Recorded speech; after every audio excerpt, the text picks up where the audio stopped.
last year around this time, we did that Haunted Wisconsin series, and we covered Wisconsin's most haunted places and unsolved mysteries of Wisconsin, and did Wisconsin ghost towns. And for most of those, all the research I was doing was on this great little book that I found sitting on my bookshelf. And I'm so excited because the author of said book is here with us. He is a paranormal investigator, author, researcher, and lecturer. So, Chad Lewis, thank you so much for being on the cabin today. I'm so excited to talk to you. Greetings from the Northwoods of Wisconsin. So, I mean, we have to ask, you do have a robust academic background to you. How did you get into being a paranormal investigator? I blame my interest in the strange and unusual on Wisconsin. I grew up near Elmwood, Wisconsin, which is one of the 3 UFO capitals of the world that we claim to have here in our state. So in high school, I was hearing about all these people seeing UFOs in the nearby town. So I went and interviewed people just to get a grasp of what they were seeing, why they were reporting so many bizarre lights and crafts and interactions in Elmwood. And then that following fall, I started studying psychology at UW Stout. And that's what I was really interested in, is why some people believe in all this stuff and others do not.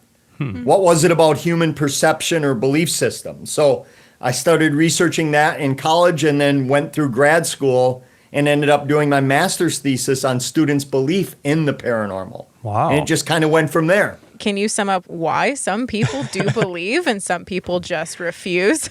If you've had an experience with something, whether it's ghosts, UFOs, Bigfoot, out-of-body experience, whatever it may be, you're more likely to believe that it's real than somebody who hasn't. That's pretty obvious. But what I also found is that if you knew somebody that you trusted that had an experience, you were also more likely to believe in it than somebody who didn't know someone, at least the possibility of it happening. And I also found a lot of gender differences. Men were statistically more likely to believe in things that I call external. Vampires, Bigfoot, werewolves, things you could hunt, kill, ghosts. Where, women, the gender, were statistically more likely to believe in what I call internal things. ESP, out-of-body experience, telekinesis. Things that, internal rather than external. So those were different as well. Well, let's get back to the book because we wanted to talk about, I don't know if we even mentioned the title. It's the Wisconsin Road Guide to Haunted Locations. And so basically, from what I gathered, you took a bunch of local stories and local folklore and went out to these places to investigate for yourself, right? Yes, back in early 2000s, 2001, 2002, my colleague and I, Terry Fisk, were traveling around Wisconsin to places with supernatural reputations. And we were looking to put a website together. So what we found is going to these places is that many of them, the directions were horrible back then. Spend the whole day trying to find this backwoods cemetery.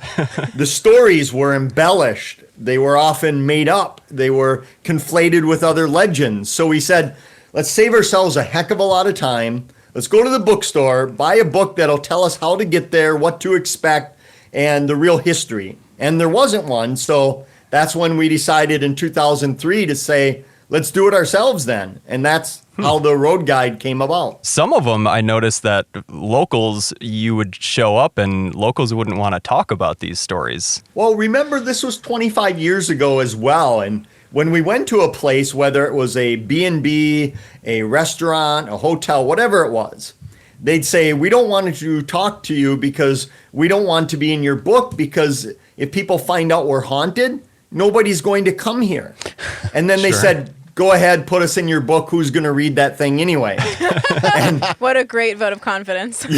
And now I'm getting emails from them saying, thank you so much for putting us in the book or books, because people come here specifically because of the haunted legend. Do you have one, spot in there in that book, or just something you've experienced that really stands out above the rest as a really paranormal moment or a favorite story?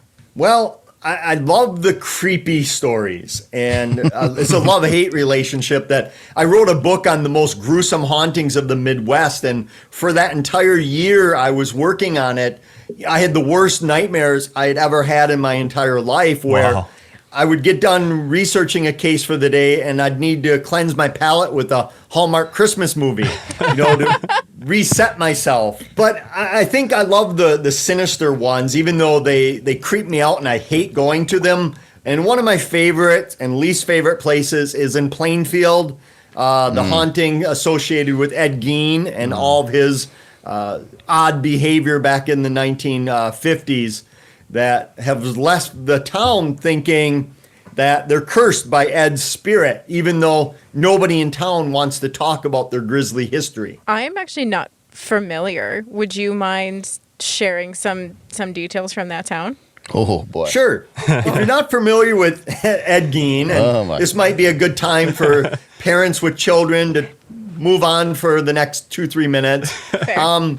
You might recognize some of the movies they based about Ed's story, including Psycho, Texas Chainsaw Massacre, Silence of the Lambs, and Ed, I won't get into a lot of the details, but Ed liked to dig up bodies of deceased people and bring them back to his farmhouse where he lived in squalor and turn the bodies into lampshades, furniture, and other things, unspeakable things that we won't get into, but Yeah.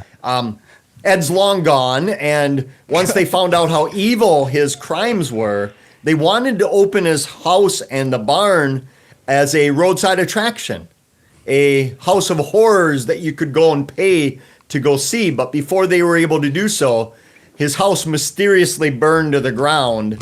The townsfolk torched it, allegedly.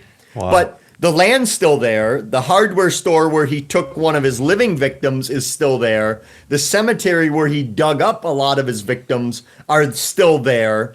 So a lot of people think it's cursed by Ed Gein. Aren't you glad you asked, Susan? Well, okay, we had to have some listeners who also did not know. So. I'm sure Yeah. we did, but as soon as you asked Dave and I just We're looked at like, each other like, oh I boy. saw Here we both go. of your faces. I love cases like that have a background that you can at least state that something did occur there.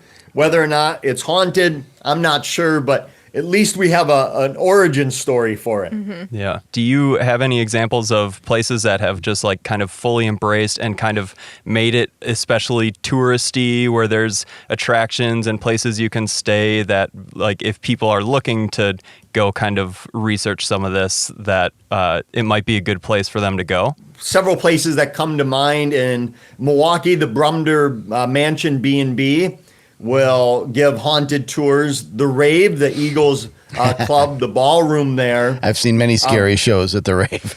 Yes. They're giving candlelight haunted tours of the place where you can go downstairs off times and experience it. But then in the same area, you have the Ambassador Hotel, kitty corner to the Rave in Milwaukee, where Jeffrey Dahmer took a few victims back in the 1980s, where they, for good reason, don't want to talk about it at all.